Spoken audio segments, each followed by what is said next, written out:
Here is a question that should make you angry. What if the best movie of 2025 opened in a theater near you, and nobody bothered to tell you? Not some tiny art film. Movies with real stars. Oscar winners. It happened again and again. Studios buried brilliant films in empty rooms while shoving sequels down your throat. You paid for the bad ones. Tonight we dig up the good ones. 20 movies, 20 crimes. Let us begin. Number 20. Americana. Picture a movie that sat locked in a vault for 2 years, while the company that paid for it went bankrupt. That is Americana. Tony Tost wrote it and directed it as his very first feature. He filled it with talent. Sydney Sweeney, Paul Walter Hauser, Halsey, Zahn McClarnon, Eric Dane. It premiered at South by Southwest back in 2023 to warm reviews, and then the studio funding it, Bronze Studios, collapsed. The film simply disappeared. Lionsgate eventually rescued it and pushed it into cinemas in August of 2025. What happened next was brutal. Americana opened in roughly 1,100 theaters and took in about $500,000. That ranks among the worst wide openings in the entire history of American cinema. Not the worst of that year, among the worst ever recorded. Was the film bad? Not at all. It holds a respectable score with critics, and the people finding it on streaming keep saying the same thing. It is strange, funny, and mean in the best possible way. $1 million Lakota Ghost shirt lands on the black market in a sleepy South Dakota town, and every desperate soul for 50 miles reaches for it. Here is the part that stings. Reporters openly wondered whether an unrelated jeans commercial, and the internet firestorm around it, had poisoned the film's opening weekend. A movie can die because of an advert. Sit with that for a second. Number 19. Primitive War. Vietnam. The year is 1968. A recon team called Vulture Squad is sent into an isolated jungle valley to find a missing platoon of Green Berets. They find dinosaurs instead. That is the entire pitch. Every studio in Hollywood said no. Australian filmmaker Luke Spark said fine and made it anyway. He directed it. He wrote it. He produced it. He edited it. He supervised the visual effects. He designed the sets. The budget landed at around $7 million, which is roughly what a real blockbuster spends on catering. By every rule of movie making, this should not work. It absolutely works. Ryan Quanten leads the squad. Jeremy Piven barks the orders. Tricia Helfer shows up. And the dinosaurs are not cute. They are feathered, fast, and starving. And this film lets them eat. Critics were split. Audiences were not. The audience score sits far above the critic score, which tells you exactly who this movie was built for. It got a tiny limited release in America in August of 2025 and grossed a little over $1 million worldwide. $1 million for a film that features a Tyrannosaurus fighting a tank. It became the first Australian film ever to headline a panel at San Diego Comic-Con. A sequel is now scheduled for 2027. And Sparke made his point loudly. You do not need $200 million to put a raptor on screen. You need someone who genuinely loves raptors. Number 18. Ephes. Here is the kind of movie Hollywood almost never trusts anymore. No superheroes. No explosions. No giant speech about destiny. Just a group of middle-aged men playing one last baseball game on a field that is about to be destroyed. That is Ephes. And somehow, it becomes one of the most quietly incredible films of 2025. Carson Lund made it as his first feature, and he does something brave. He refuses to hurry. The film follows 2 recreational New England baseball teams, the River Dogs and Adler's Paint, as they meet for one final game at their beloved local field. The county board has decided to tear the diamond down and build a school. Nobody is technically the villain. That makes it hurt more. The players are not great athletes. Some can barely run. Some argue over tiny rules like the World Series is at stake. Some are there for the game. Some are there because the field is the last place where they still know who they are. It premiered at Cannes, reached American theaters in March of 2025, and critics adored it. But ordinary audiences barely noticed. That is the crime. Ephes looks small, but it is really about time, friendship, aging, and the slow death of community spaces.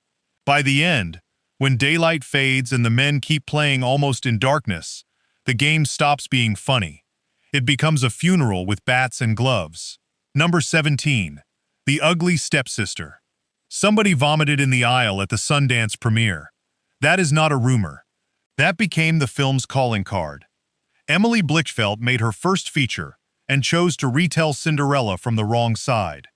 Forget the glass slipper and the singing mice. Go back to the Brothers Grimm version, the one where the stepsisters cut pieces off their own feet to squeeze into the shoe.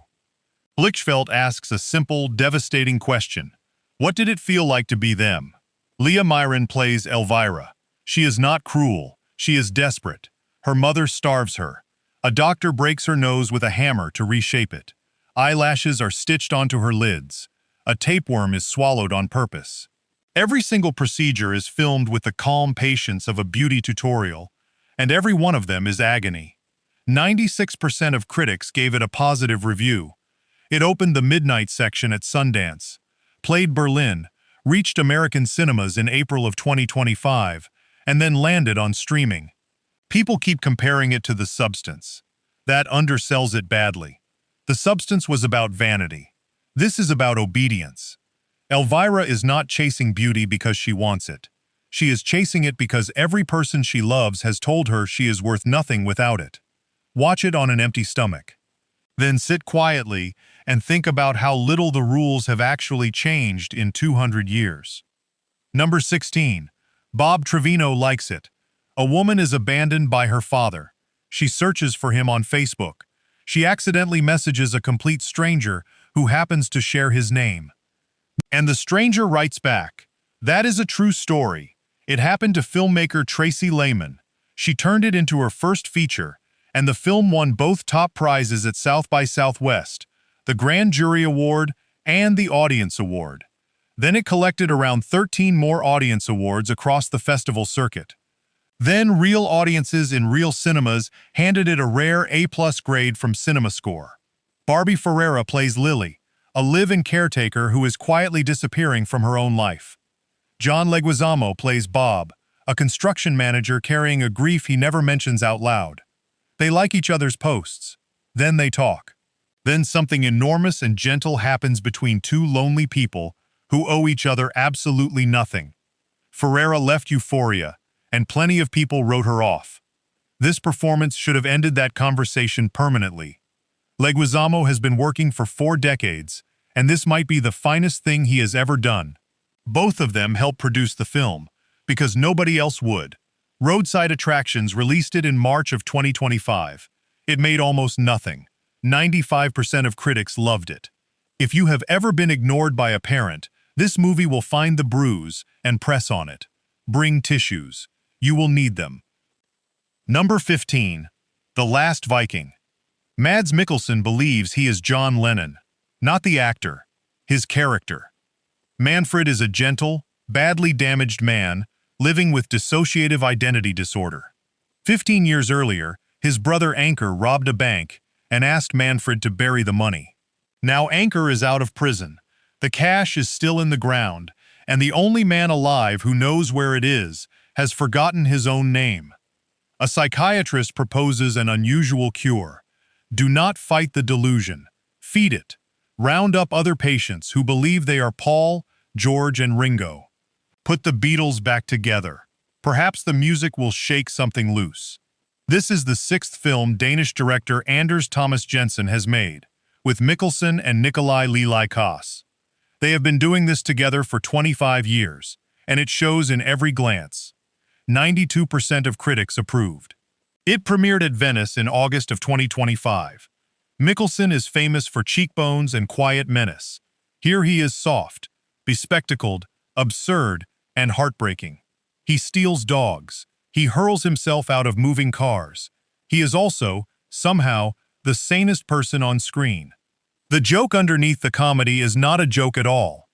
Now, everyone in this film is broken. The animated fable that opens the movie makes it plain. If everybody is broken, then nobody is. Most of the world never got the chance to see it.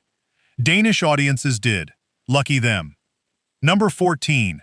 The Chronology of Water. Kristen Stewart spent 7 years trying to get this film made. The money kept saying no.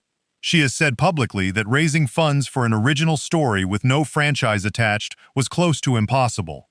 She finally shot it on 16mm film across Latvia and Malta in 6 weeks. Ridley Scott's company backed her. Imogen Poots stars as Lydia Yuknovich, a real writer who survived a father who abused her, a mother who looked away, competitive swimming, addiction, and terrible loss, before she finally found her voice on the page. It premiered at Cannes in May of 2025, and the room stood and wept through a long ovation. Critics wrote that Poots delivers one of the great performances of the decade. Stewart, who has spent her whole career being underestimated, made something jagged, furious, wet, and alive. It does not tell the story in order. Memory does not work in order. And then it sat. No American distributor wanted it for months. A small company finally released it in December of 2025 for an awards qualifying run. This is the part worth sitting with. A world-famous movie star, backed by a legendary producer, carrying rave reviews from the most prestigious festival on earth, could not get her film into theaters. If that is what happens to Kristen Stewart, ask yourself honestly what happens to a first-time director nobody has ever heard of. Number 13. Splitsville. Dakota Johnson had a very good year, and you noticed roughly half of it. Materialists made over $100 million. Splitsville, released a couple of months later, barely registered at all. It is the funnier film. Michael Angelo Covino directs and co-stars. Kyle Marvin co-writes and co-stars. Adria Arjona and Johnson complete the square. The setup is simple and vicious. Carrie is told by his wife Ashley that the marriage is finished. He runs, sobbing, to his best friends Paul and Julie, who explain that their own marriage survives because it is open. Carrie listens very carefully. Then Carrie sleeps with Julie. Then Paul finds out. What follows is one of the great physical comedy brawls of recent years. Covino and Marvin reportedly did their own stunt work. 2 grown men demolish a house and most of each other, while the camera simply refuses to blink. It premiered at Cannes. Neon released it in August of 2025. 83% of critics were on board. The screenplay picked up an Independent Spirit Award nomination. Underneath the farce sits something painfully honest. Every person in this film has agreed to rules they do not actually want. Every person is pretending to be more evolved than they really are. Every person is quietly furious. It is streaming now. Watch it with someone you trust completely, or someone you are secretly testing. Number 12. Blue Moon. On the night of March 31st, 1943, a musical called Oklahoma opened on Broadway and changed American theater forever. Richard Rodgers wrote the music. Oscar Hammerstein wrote the words. For 20 years before that night, Rodgers wrote with a man named Lorenz Hart. Hart wrote Blue Moon. Hart wrote My Funny Valentine. Hart was gay, Jewish, alcoholic, and roughly 5 feet tall, in a world that had no room for any of it. Rodgers left him behind. Richard Linklater's film unfolds almost entirely inside Sardi's restaurant, while Hart waits for the reviews of his replacement's triumph. Ethan Hawke plays him. Hawke shaved his head for the part. He stands nearly a foot taller than Hart did, and the production faked the difference using old stagecraft rather than digital trickery. Andrew Scott plays Rodgers, and won the Silver Bear at the Berlin Film Festival for it. Margaret Qualley and Bobby Cannavale fill out the room. Hawke described the film as watching a human being die of heartbreak in 90 minutes. He is right. 89% of critics agreed with him. Linklater carried this project for 12 years, waiting because Hawke was too young. The Academy nominated Hawke for Best Actor and nominated the screenplay as well. An Oscar-nominated performance, a Berlin winner, and still, almost nobody bought a ticket. Lorenz Hart died 8 months after that opening night. Number 11. Highest to Lowest. Spike Lee and Denzel Washington had not made a film together in 19 years. 19. Their last one, Inside Man, grossed over $180 million. So when they reunited to remake Akira Kurosawa's masterpiece High and Low, with Jeffrey Wright, ASAP Rocky, and Ice Spice in her first ever film role, you would expect a proper release, a premiere, a push. It premiered at Cannes and received a 6-minute standing ovation. 83% of critics approved. It now sits as the third highest-rated film of Denzel Washington's entire career. Then, A24 put it into roughly 200 theaters for 2 weeks. AMC and Cinemark did not screen it at all. It made about $1.5 million. The opening weekend figures were so poor that A24 and Apple simply declined to release them, a move industry veterans described as unheard of. Washington plays David King, a music mogul with the best ears in the business. A kidnapping aimed at his son goes wrong, and the ransom demand arrives anyway. King must decide what a stranger's child is worth. Spike Lee was later asked about that 200-theater release. His answer was 4 words: "I am not happy." The film went on to spend months at #1 on Apple's streaming chart. The audience was always there. Nobody bothered to open the door. Number 10. The Smashing Machine. At the Venice Film Festival, the audience stood and applauded for 15 straight minutes. Dwayne Johnson broke down crying. Benny Safdie won the Silver Lion for directing. Christopher Nolan later told a room of filmmakers that he did not think anyone would see a better performance that year. 5 weeks later, the film opened in over 3,000 theaters and made $6 million. It was the lowest opening weekend of Dwayne Johnson's entire career. Johnson plays Mark Kerr, a real mixed martial arts champion who dominated the sport in the late 1990s and then quietly dismantled himself with painkillers. Emily Blunt plays Dawn, the girlfriend watching it happen in real time. Johnson buried himself under prosthetics and a soft, wounded voice you have never heard him use before. The film cost $50 million. It finished with about $21 million worldwide. A24 needed roughly $100 million just to break even. So what went wrong? The marketing sold an art film to art house crowds. The people who actually turned up were young men expecting a fight movie. There is very little fighting.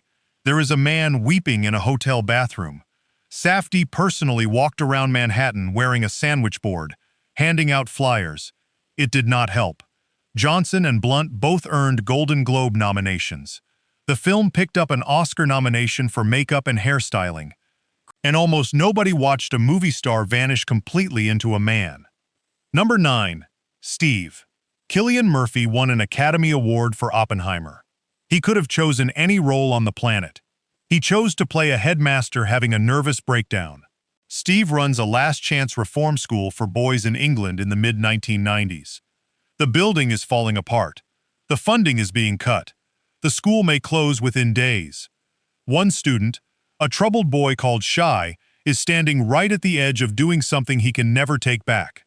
And Steve, who genuinely loves these children, is quietly coming apart in the staff bathroom. The whole film takes place across a single day. Max Porter adapted it from his own novella. Tim Mielance directed, marking the 3rd time he and Murphy have worked together. Tracy Ullman is in it. Emily Watson is in it. The musician Little Simz is in it. Netflix gave it a 2-week theatrical run in September of 2025, and then dropped it onto the service, where it sank like a stone in a lake. 78% of critics praised it. Nearly every single review said the same thing. Murphy is extraordinary. This is not a comfortable film. Nobody is rescued by a rousing speech. The system is broken, and one exhausted man is holding it together with his bare hands. If you have ever taught, nursed, or cared for someone the world had already written off, you will recognize every frame of it. Number 8. The Lost Bus. On November 8, 2018, the campfire tore through the town of Paradise, California. It remains the deadliest wildfire in the history of the state. A bus driver named Kevin McKay and a teacher named Mary Ludwig drove 22 children out of it. Paul Greengrass made the film. He made United 93. He made Captain Phillips. Nobody alive is better at dropping you inside a real catastrophe without turning it into a theme park ride. Matthew McConaughey plays McKay in his first major role in years. America Ferrera plays Ludwig. McConaughey's own son appears as his son. His actual mother plays a small part too. 88% of critics praised it. Audiences rated it even higher. The fire footage is genuinely frightening. You can feel the heat through the screen. Apple gave it a brief theatrical release in September of 2025 and then sent it to streaming, where it shot to #1 immediately and stayed there. That should tell you something important. People wanted this film. They simply never got the chance to see it the way it was built to be seen, which is enormous, loud, and completely inescapable. Greengrass does not sensationalize the dead. He does not hand McKay a heroic speech. He hands him a steering wheel, a windshield full of flame, and 22 children screaming behind him. Watch it on the biggest screen you own. Number 7. Sorry, Baby. Eva Victor was a stand-up comedian. Then she wrote a screenplay in a Maine cabin during lockdown. Then Barry Jenkins, the man who made Moonlight, read it and told her she had to direct it herself. So she did. She starred in it too. It cost about $1.5 million to make. A24 bought it out of Sundance for $8 million after a bidding war, and it won the festival's screenwriting award. The film follows Agnes, a literature professor, and something terrible that happened to her. The film never shows it. The camera stays outside the house and simply waits. What it shows instead is everything afterward. Friends who move on with their lives. A world that keeps rotating without permission. A cat. A sandwich handed to her by a stranger at precisely the moment she needs it most. 97% of critics loved it. Victor earned a Golden Globe nomination for acting and later won an Independent Spirit Award for the screenplay. Naomi Ackie won one too. It made about $3 million worldwide. Victor has said she always imagined people watching this film in bed, curled up beside a cat or a best friend. That is a beautiful thought. It is also a quiet admission that she never expected the world to show up. The world did not. The world absolutely should have. Go and fix that tonight. Number 6. Bring Her Back. Two Australian brothers, Danny and Michael Philippou, made Talk to Me in 2023. It cost under $5 million and grossed over $90 million. Overnight, they were the most exciting horror directors alive. So they made something almost nobody was prepared for. Bring Her Back follows a teenage boy and his younger sister, who is legally blind. After their father dies suddenly, the two are placed with a foster mother. Sally Hawkins plays that foster mother. Hawkins has spent an entire career playing the kindest woman in the room. Here she takes that warmth and uses it as a weapon. Critics called it the performance of her life. The film opened in May of 2025, up against a Karate Kid sequel. It took third place. It finished with about $39 million worldwide against a $15 million budget, which is respectable, but nowhere near what Talk to Me managed. 89% of critics praised it. Here is why fewer people showed up. Talk to Me was a party. This is grief with the skin peeled off. It asks what a mother might do to undo the worst day of her life, and it does not blink once. Sora Wong, who plays the sister, had never acted before in her life. Her mother spotted the casting call on Facebook. Do not eat first. Do not watch it alone. Do not skip it. Number 5. The Life of Chuck. Every year, the Toronto International Film Festival hands out a People's Choice Award. It is voted for by ordinary audiences, not critics. For more than a decade, every single winner went on to earn a Best Picture nomination. In 2024, the winner was The Life of Chuck. Mike Flanagan adapted a Stephen King novella. Not a horror story, a story about one man's life told backwards. From the end of the universe all the way to a boy learning to dance in a haunted attic. Tom Hiddleston plays Chuck. Chiwetel Ejiofor, Karen Gillan, Mark Hamill, and Jacob Tremblay fill the world around him. Nick Offerman narrates. Stephen King himself called it one of the good ones. Neon then held the film for 9 months and released it in June of 2025, straight into a summer wall of dragons and dinosaurs. It opened in 16 theaters.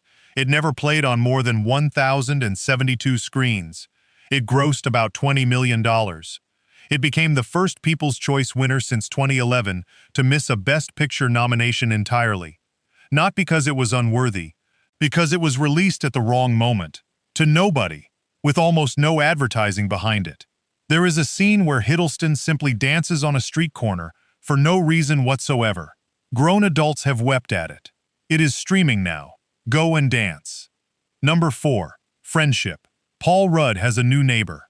The neighbor is Tim Robinson. This ends badly for everyone involved. Andrew DeYoung's first feature handed Tim Robinson, the man behind I Think You Should Leave, an entire film to fill.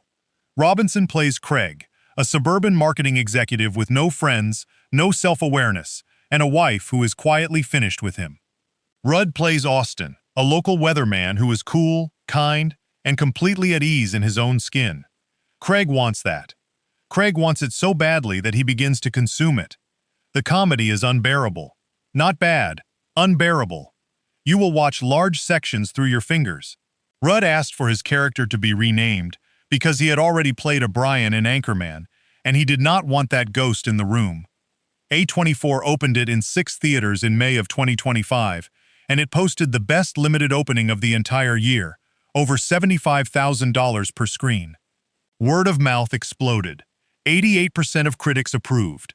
Then it went wide, peaked at fewer than 1,300 theaters, and finished with about $16 million. $16 million. For a Paul Rudd comedy that critics adored. Studios keep insisting nobody wants original comedies anymore. This film sold out every early screening it had. Then it was quietly allowed to vanish. Watch it, then never move house again. Number 3. The Ballad of Wallace Island. A lottery winner has far too much money and no wife. She died 5 years ago. Together they had loved a folk duo who broke up bitterly and never spoke again. So he pays them both to come to his island. Separately. Neither one knows the other is coming. That is the whole film. Tim Key and Tom Basden wrote it. They first made it as a short film back in 2007, and it was nominated for a BAFTA. Almost 20 years later, they turned it into a feature, shot in Wales in just 18 days, with Carey Mulligan as the missing half of the duo. 97% of critics loved it. That makes it one of the highest-rated films of the entire year. Key plays Charles, a man who talks constantly, misses every social cue, and is drowning in a grief he never once names out loud. He is unbearable for the first 20 minutes. Then he slowly becomes the most decent human being you have met in a cinema in years. Focus Features released it in America in March of 2025 on a handful of screens. Most people never learned it existed. The songs are original. Mulligan actually sings them. And in the final act, this gentle little film puts a hand on your shoulder and tells you the truth about all the things you never did. 99 minutes. No explosions. Absolutely devastating. Number 2, Twinless. Dylan O'Brien was the kid from The Maze Runner. Then he made this, and everybody had to sit down. Roman has lost his twin brother. He joins a support group for surviving twins. There he meets Dennis, played by writer and director James Sweeney, who has also lost his twin. They become inseparable, grocery shopping together, matching Halloween costumes, 2 men filling a hole inside each other. Then the film tells you something early on that changes absolutely everything, and you spend the rest of the runtime in a state of low-grade panic. O'Brien plays both brothers. Roman is closed off, tormented, straight, and lost. Rocky is flirty, warm, and openly gay. Same face. 2 entirely different human beings. Sweeney gives himself the quieter, stranger, far more disturbing role, and he never once flinches from it. It premiered at Sundance in January of 2025 and won the Audience Award. O'Brien took home a special jury award for acting. 97% of critics approved. Audiences scored it even higher. Lionsgate released it in September of 2025, straight into the dead zone at the end of summer. Almost nobody went. This is not a warm little indie about healing. It is a pitch-black comedy about loneliness so total that a person will lie, stalk, and destroy simply to be seen. It is streaming now. You have no excuse left. Number 1. Black Bag. Cate Blanchett, Michael Fassbender, Pierce Brosnan, Naomi Harris, Marissa Abela, Tom Burke. Directed by Steven Soderbergh, the man who made Ocean's 11 and Aaron Brockovich.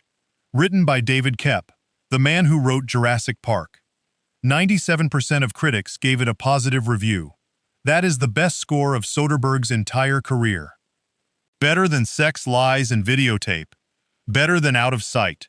Fassbender plays George, a British intelligence officer handed a list of suspected traitors. His wife's name is on that list. She is played by Blanchett. They love each other. They also lie for a living. Across 2 dinner parties and 1 polygraph, a marriage is taken apart in front of you. It is short. It is razor sharp. Every character on screen is smarter than you are. It is precisely the sort of grown-up thriller Hollywood keeps insisting it can no longer make. It cost at least $50 million. It made roughly $43 million worldwide, Soderbergh said. The people they needed to come out did not come out. He also described the strangest part of the whole experience. He tells someone he has just made a film, and they ask him whether it ever came out. That is where we are now. The best-reviewed movie of a legendary career, stuffed with movie stars, and the audience simply never arrived. Number 1 on this list. Number 1 crime of the year. So who is really to blame here? The studios who buried these films? Or us, for buying tickets to the 4th sequel instead? 20 movies. Nearly every one of them is streaming right now. Pick one tonight, then tell me in the comments which one hurt the most, and which film I criminally left off this list. Because somebody out there is furious I forgot theirs. Say it loud. I am reading every single one.